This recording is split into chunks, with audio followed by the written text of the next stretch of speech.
ये कहानी है दो दोस्तों की और उनकी दोस्ती की शुरुआत हुई थी अभी कुछ दिन पहले हॉस्पिटल के कमरे से, जहां पर वो दोनों एडमिट थे। तो दोनों में से जो एक था उसको अभी कुछ दिन पहले एक पैरालिसिस का अटैक आया था, जिसकी वजह से गर्दन के नीचे की उसकी पूरी बॉडी पैरालाइज हो गई थी और वो अपनी एक उंगली तक नहीं हिला सकता था।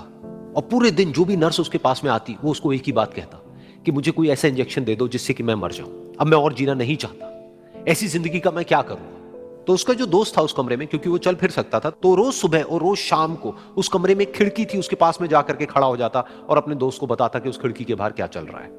बिल्कुल नीला आसमान है, सफेद बादल है, हल्की हल्की हवा चल रही है और कुछ पंछी उड़ रहे हैं।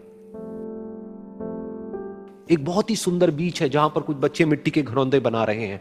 कुछ लोग हैं जो वहां पर बैठे हुए बस समुद्र की लहरों को देख रहे हैं। कुछ लोग जॉगिंग कर रहे हैं, कोई एक्सरसाइज कर रहा है, कोई पतंग उड़ा रहा है। वहां पर एक आइसक्रीम की स्टॉल है जहां पर कुछ लोग आकर के आइसक्रीम खा रहे हैं। और सनसेट के टाइम पे जो पानी है वो पूरा गोल्डन हो जाता है और चमकने लगता है।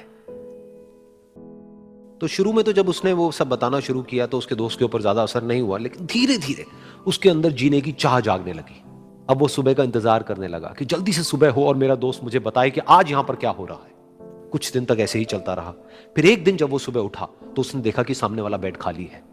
फिर उसने नर्स को बुलाया और उससे पूछा कि क्या वो डिस्चार्ज हो गया है। तो नर्स ने कहा कि आपको तो उन्होंने बताया होगा, उनके पास कुछ ही दिन बाकी थे और कल रात को ही उनकी डेथ हो गई है। ये सुन करके उसके अंदर की उम्मीद पूरी तरह से टूट गई, क्योंकि सिर्फ उसका दोस्त ही था जिसने उसको बाहर की दुनिया से जोड़ा हुआ था, जिसकी वजह से वो जान पाता था कि बाहर क्या हो रहा है और ये दुनिया कितनी खूबसूरत है। तो कुछ दिन तक तो वो रोता रहा और उसने जीने की चाह छोड़ दी।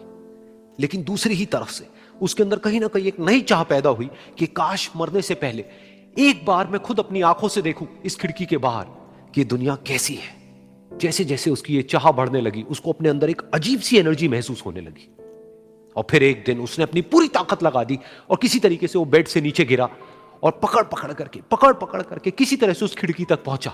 फिर उस खिड़की को पकड़ करके वो खड़ा हुआ और खिड़की के बाहर देख लिया। लेकिन खिड़की के बाहर देखते ही वो गुस्से से भर गया। उसने जोर से नर्स को आवाज लगाई और जैसे ही नर्स आई उसने नर्स से पूछा, ये तुमने क्या किया, ये खिड़की के बाहर काली दीवार क्यों खड़ी कर दी। तो नर्स को समझ नहीं आया वो क्या बोल रहा है। वो बोली कि मुझे 5 साल हो गए हैं यहां पर, जब से मैं आई हूं तब से तो ये काली दीवार यहां पर है। तब जाकर के उसको समझ आया कि उसका वो दोस्त उससे झूठ बोल रहा था। और उसने नर्स से पूछा, अगर ये काली दीवार पिछले 5 साल से यहां पर है तो मेरे दोस्त ने मुझसे झूठ क्यों कहा। तो नर्स थोड़ा सा मुस्कुराई और बोली कि मैं ये तो नहीं जानती कि उन्होंने आपसे झूठ क्यों कहा, लेकिन मैं इतना जरूर जानती हूं कि जो भी कुछ उन्होंने आपसे कहा उसी वजह से आप अभी अपने पैरों पर खड़े हैं।